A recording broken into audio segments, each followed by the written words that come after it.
Assalamualaikum warahmatullahi wabarakatuh. Perkenalkan nama saya Jian Biki Zafaros dengan NIM 137. Saya akan memulai presentasi dari kelompok saya yaitu kelompok 8 dengan materi praktek rapat bisnis dan notulen. Saya akan menjelaskan tentang pengertian rapat terlebih dahulu. Pengertian rapat bisnis adalah rapat merupakan pertemuan atau perkumpulan minimal 2 orang atau lebih untuk memutuskan sebuah tujuan. Rapat biasanya dihadiri oleh pemimpin dan stafnya. Sedangkan bisnis adalah usaha yang menjual barang atau jasa yang dilakukan oleh perorangan, sekelompok orang, atau organisasi kepada konsumen, dengan tujuan utamanya untuk memperoleh keuntungan atau profit. Lalu selanjutnya ada tujuan dari rapat bisnis. Menurut Locker pada bukunya yaitu yang berjudul Business Communication, Build Critical Skill menyatakan bahwa rapat memiliki 6 tujuan, yaitu diantaranya yang pertama, berbagi informasi. Rapat menjadi media penyebaran informasi secara langsung. Lalu yang kedua ada penjajakan ide dan gagasan. Rapat mengumpulkan berbagai ide dan gagasan yang dikemukakan oleh pesertanya. Lalu yang ketiga ada evaluasi ide dan gagasan. Dalam rapat, dapat menghasilkan keputusan yang tepat dan mengevaluasi kesalahan dari ide atau gagasan yang dikemukakan tersebut. Lalu yang keempat, ada pengambilan keputusan. Dalam rapat, dapat mengemukakan keputusan yang diambil berdasarkan suara peserta yang telah disepakati. Lalu yang kelima, ada membuat dokumen. Dokumen dapat dibuat sebelum ide atau gagasan tersebut dijalankan. Lalu yang keenam, ada motivasi peserta rapat untuk memberikan motivasi peserta agar meningkatkan kinerja kerjanya. Lalu ada juga perbedaan rapat bisnis dan rapat non-bisnis. Faktor yang membedakan rapat bisnis dengan rapat non-bisnis adalah tujuan atau orientasi penyelenggara sebuah pertemuan.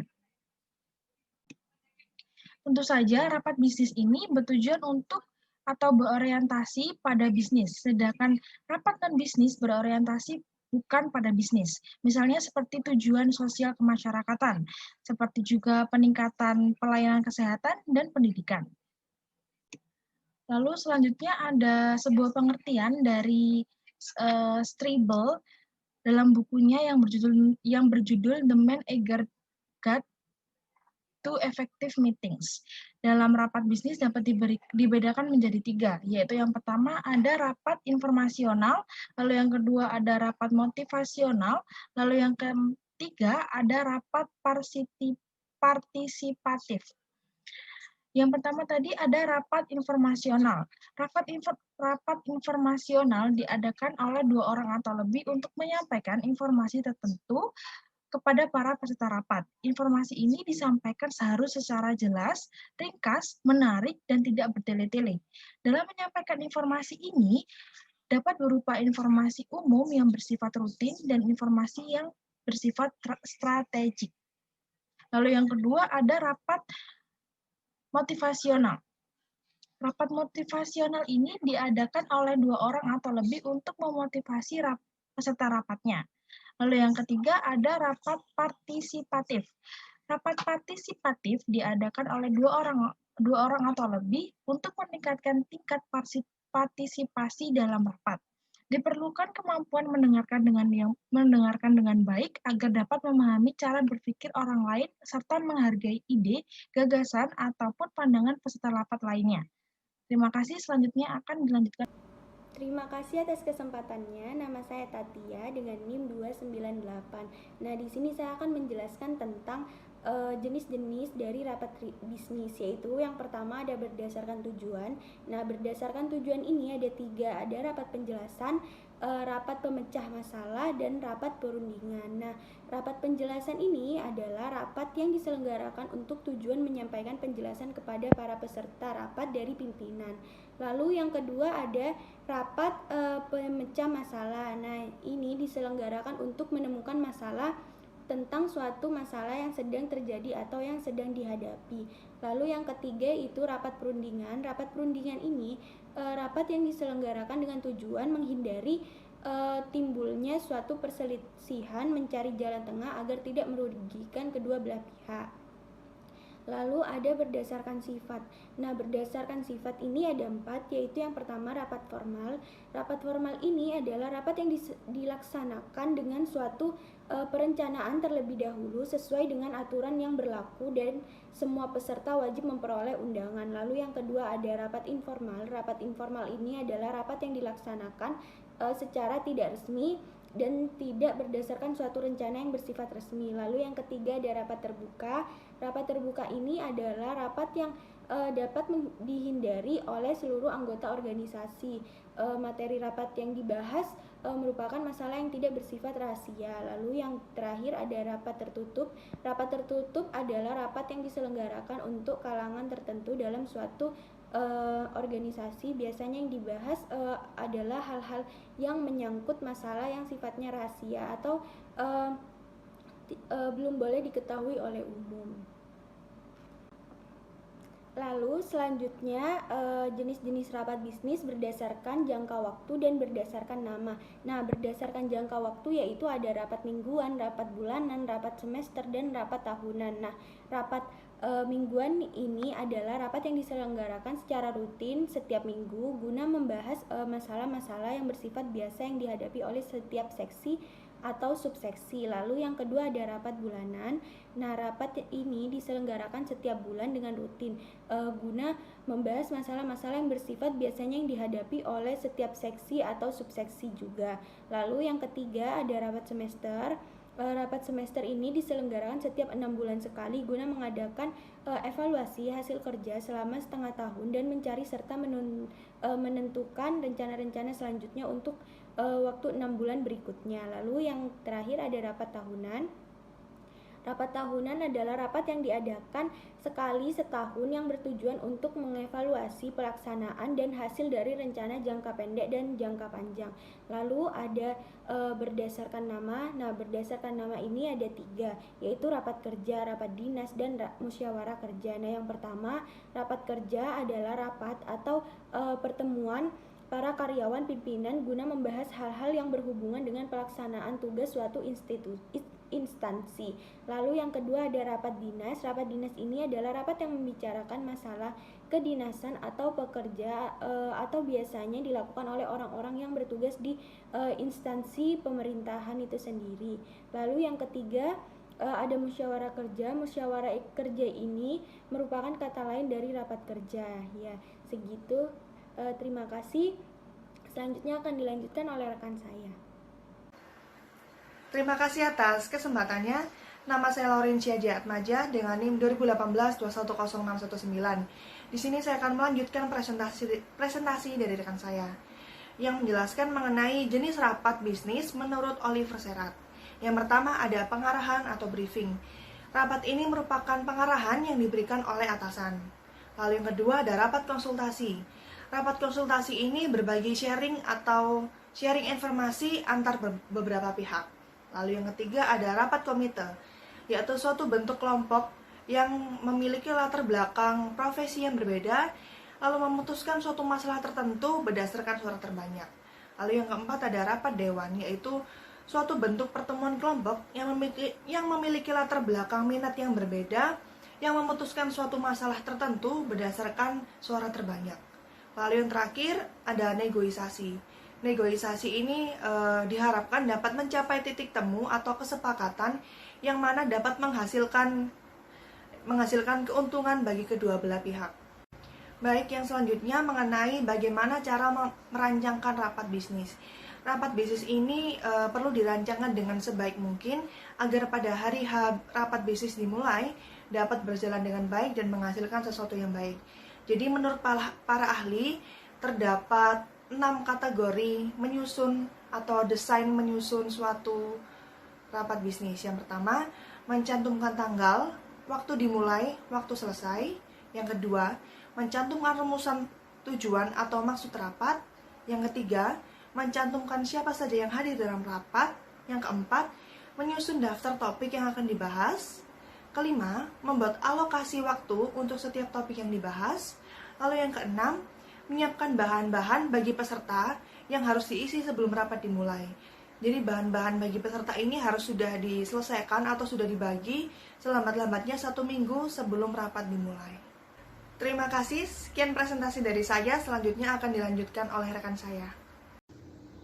Terima kasih atas kesempatannya. Perkenalkan, nama saya Yolanda Della Renta, NIM 2018-210723. Di sini saya akan menjelaskan langkah-langkah dalam melakukan rapat bisnis yang efektif. Terdapat langkah-langkah yang harus diperhatikan dalam melakukan rapat bisnis yang efektif dan dapat berjalan secara lancar, yaitu terdapat 4 langkah. Di antaranya yaitu yang pertama, tahap persiapan. Merangkum sebuah kalimat pembuka yang berisi tujuan serta manfaat yang akan didapatkan dari rapat tersebut. Hadirkan first impression yang baik pada pimpinan atau rekan staf yang lain dengan memberikan pemaparan yang lugas tentang tujuan dan manfaat rapat. Peserta lain akan mampu menangkap arah rapat tersebut nantinya. Menyusun time management untuk keseluruhan presentasi yang akan dibawakan. Tetapkan beberapa alokasi waktu untuk pembukaan, pembaca materi, hingga proses kesimpulan berlangsung. Jadi selama rapat bisnis berlangsung, jangan lupa untuk mengutarakan rangkaian kalimat tentang tujuan dan manfaat yang telah Anda susun sebelumnya. Selama rapat bisnis berlangsung, usahakan agar pengaturan waktu tetap dijalankan dengan presisi. Hal lain yang juga tidak boleh Anda lewatkan adalah memberikan waktu pada setiap peserta yang ingin mengutarakan pendapat atau idenya. Membatasi ide yang muncul selama proses rapat sama saja menghilangkan potensi munculnya solusi besar untuk perusahaan. Yang kedua yaitu ada pasca rapat. Setelah rapat bisnis selesai, masih ada beberapa hal yang harus Anda lakukan. Notulen dari hasil rapat tentunya sangat penting, oleh karena itu, hasil rapat tersebut harus disampaikan pada pihak-pihak yang berkepentingan. Rapat belum dapat dikatakan berakhir jika tindak lanjut pokok belum terpenuhi, yaitu mengevaluasi dan mendistribusi laporan. Yang ketiga, yaitu mengevaluasi rapat. Evaluasi adalah rangkaian kegiatan membandingkan realisasi, masukan, atau input terhadap rencana dan standar. Evaluasi merupakan kegiatan yang menilai hasil yang diperoleh selama kegiatan pemantauan berlangsung. Lebih dari itu, evaluasi juga menilai hasil atau produk yang telah dihasilkan dari suatu rangkaian program sebagai dasar mengambil keputusan tentang tingkat keberhasilan yang telah dicapai dan tindakan selanjutnya yang diperlukan. Evaluasi bisa dilakukan dengan meminta saran langsung dari peserta rapat atau menyediakan formulir kritik yang sederhana kepada setiap peserta rapat. Jadi cara lain untuk mengevaluasi rapat adalah dengan menugasi seseorang untuk evaluator yang kritis, sebenarnya untuk mengevaluasi keberhasilan sebuah rapat. Setiap peserta cukup menjawab 2 pertanyaan sederhana, yaitu contohnya apa yang terjadi dan bagaimana rapat berlangsung. Apa yang terjadi dalam rapat terkait dengan masalah apa yang dipecahkan dan keputusan apa yang dibuat. Sedangkan bagaimana rapat berlangsung ini menyangkut proses rapat, apakah ada kerjasama yang baik, bagaimana perasaan para peserta rapat, dan lain-lain. Yang keempat, yaitu ada pendistribusian laporan. Pendistribusian hasil rapat adalah kegiatan membagikan hasil rapat kepada seluruh peserta rapat, baik yang hadir maupun tidak hadir, ataupun kepada pihak luar atau eksternal dalam membentuk dokumen hasil pengadaan maupun melalui buku ekspedisi, pesawat, telepon, dan media massa. Selanjutnya terdapat syarat-syarat dalam pendistribusian hasil rapat, yaitu yang pertama, bahasa yang mudah dipahami. Yang kedua, yaitu sesuai dengan kenyataan atau tidak dibuat-buat. Yang ketiga, yaitu merata ke seluruh peserta rapat. Selanjutnya ada fungsi pendistribusian hasil rapat, yaitu yang pertama, agar semua peserta rapat yang hadir atau tidak hadir dapat mengetahui secara jelas hasil rapat yang telah diadakan. Yang kedua yaitu sebagai bahan pertimbangan pengambilan keputusan dalam rapat yang telah diadakan selanjutnya. Yang ketiga yaitu sebagai bukti bahwa telah diadakan rapat dalam suatu organisasi. Yang keempat yaitu sebagai acuan atau pedoman dalam melakukan suatu kegiatan yang telah direncanakan sebelumnya. Terima kasih. Selanjutnya akan dilanjutkan oleh rekan saya. Assalamualaikum warahmatullahi wabarakatuh. Terima kasih atas kesempatannya. Saya Firda Amalia Pratiwi, NIM 2018-210822. Saya di sini akan melanjutkan presentasi dari rekan saya. Seperti yang sudah dijelaskan oleh rekan saya tadi, di dalam mendistribusikan laporan terdapat syarat fungsi dari hasil rapat tersebut. Lalu yang selanjutnya, laporan harus diberikan segera setelah rapat selesai dan laporan rapat itu harus singkat yang berupa yang pertama, waktu, tanggal, tempat, dan nama pemimpin rapat. Lalu yang kedua, nama seluruh peserta yang hadir dan yang tidak hadir. Lalu yang ketiga, pokok acara yang didiskusikan dan keputusan yang dicapai. Lalu yang keempat, nama orang yang akan menyelesaikan tugas-tugas. Lalu yang kelima, waktu selesainya rapat. Lalu yang keenam, tanggal, waktu, dan tempat rapat selanjutnya jika ada. Lalu yang selanjutnya, melaporkan rekomendasi kelompok. Kelompok-kelompok pemecah masalah dan pembuat keputusan harus melaporkan hasil-hasil diskusi mereka kepada atasan. Bentuk laporan tersebut bisa berupa lisan, tulisan, atau gabungan keduanya. Bentuk standar untuk melaporkan pertimbangan dan rekomendasi kelompok adalah sebuah laporan tertulis. Selanjutnya, saya akan menjelaskan tentang notulen.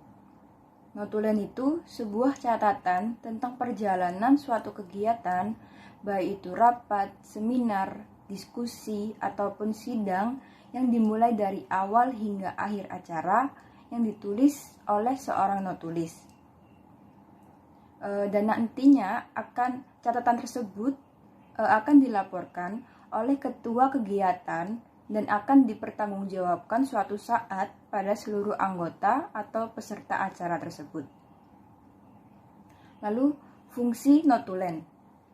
Fungsi notulen itu yang pertama, sebagai bukti tertulis bahwa rapat telah dilaksanakan. Fungsi yang kedua yaitu tolak ukur sukses atau tidaknya pelaksanaan rapat. Lalu yang ketiga, sebagai acuan pelaksanaan kegiatan yang akan dilaksanakan. Lalu, saya akan menjelaskan yang terakhir tentang sistematika penulis notulen. Notulen itu disusun secara sistematis dan terstruktur. Sistematis itu artinya tersusun secara teratur menurut kaidah yang berlaku. Sedangkan terstruktur yaitu urut menurut pola tertentu. Sekian presentasi dari saya, selanjutnya akan dilanjutkan oleh rekan saya. Terima kasih. Terima kasih atas kesempatannya. Perkenalkan, nama saya Putri Lanisa Aulia Nur Aziza dengan nomor NIM 2016-210898. Di sini saya akan menjelaskan mengenai susunan notulen. Di mana susunan notulen ini dilakukan agar para notulis itu dapat dengan mudah mengerti bagaimana cara menulis notulen dengan baik dan benar. Selain itu, susunan notulen ini berfungsi agar notulen dapat tersusun dengan rapi dan sistematis. Untuk yang pertama, di susunannya yaitu ada kepala notulen, di mana kepala notulen ini merupakan bagian-bagian yang pertama kali harus diingat dalam penulisan tanpa tertinggal. Untuk isinya, kepala notulen yaitu yang pertama ada nama atau tema yang akan dibahas, yang kedua yaitu ada hari dan tanggal acara dilaksanakan, yang ketiga yaitu waktu atau jam pelaksanaan acara tersebut. Selanjutnya yaitu ada tempat pelaksanaan acara. Selanjutnya yaitu ada acara saat berlangsung, dan yang terakhir yaitu ada unsur-unsur yang terlibat dalam rapat tersebut. Untuk bagian yang kedua yaitu ada isi notulen, di mana isi notulen ini merupakan suatu bagian dari susunan notulen yang isinya berupa hal-hal yang dianggap penting dalam kegiatan tersebut tanpa ada yang tertinggal. Maksud dari pembuatan isi notulen ini adalah agar dapat membedakan dari antara susunan matematis dalam notulen tersebut. Untuk susunan isi notulen ini, yang pertama yaitu ada kata pembukaan, yang kedua yaitu ada pembahasan, yang ketiga yaitu ada pembacaan keputusan dari hasil, yang keempat yaitu ada waktu atau jam waktu penutupan. Yang bagian ketiga yaitu ada bagian akhir notulen, di mana bagian akhir notulen ini merupakan penulisan atau penjelasan tentang hal-hal yang berada pada akhir notulen. Namun walaupun letaknya di akhir, bagian akhir notulen ini pengertiannya dan kedudukannya sangat penting dalam penulisan notulen. Untuk susunan sistematika dari bagian akhir notulen ini, yang pertama yaitu ada nama jabatan, yang kedua yaitu ada tanda tangan, yang ketiga yaitu ada nama pejabat, pangkat, dan NIP. Selanjutnya yaitu ada penandatanganan, di mana penandatanganan ini merupakan kumpulan tanda tangan orang-orang yang dianggap penting terhadap pertanggungjawaban acara yang dilaksanakan tersebut. Penjelasan dari penandatanganan ini, yang pertama yaitu notulen yang ditandatangani oleh pejabat di lingkungan sekretariat daerah dibuat dalam kertas ukuran folio dengan menggunakan kop naskah dinas sekretariat. Yang kedua yaitu notulen yang ditandatangani oleh pejabat di lingkungan satuan organisasi dibuat dalam kertas ukuran folio dengan menggunakan kop naskah dinas satuan organisasi yang bersangkutan. Selanjutnya yaitu notulen ditandatangani oleh ketua, wakil ketua, sekretaris, dan notulis. Sekian dari saya. Wassalamualaikum warahmatullahi wabarakatuh.